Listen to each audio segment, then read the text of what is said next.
Hello and welcome to this course on setting up a charity.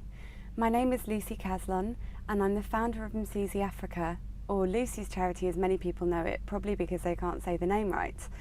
My charity gives children in Africa access to nutritious food and shelter.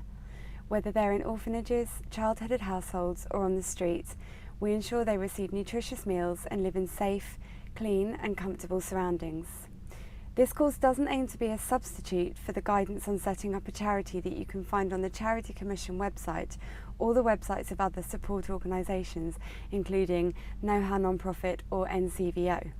It is meant to give you a head start and get you to consider the main issues involved in setting up a new organisation from the point of view of someone who's been through this journey and learned a lot on the way.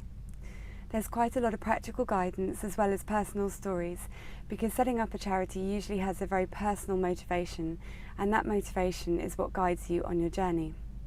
So, what will we cover in this course? Well, first, we'll look at the should you or shouldn't you dilemma. Is setting up a charity the best option for you or not? And if it is, what are the first steps? In part 2, we'll talk about making it all official or getting legal, and this is where we'll touch upon some of the provisions of the Charity Commission with regards to setting up new organisations. We'll devote part 3 to choosing and working with trustees, as you can't set up a charity without them.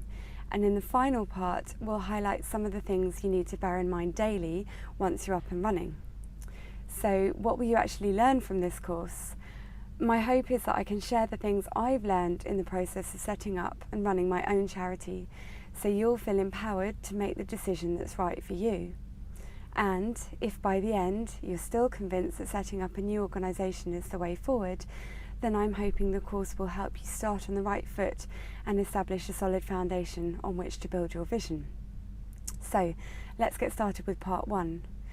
What was the experience that led you to this point? Why do you want to set up a charity? Whether you spent time volunteering in an orphanage in Africa like I did.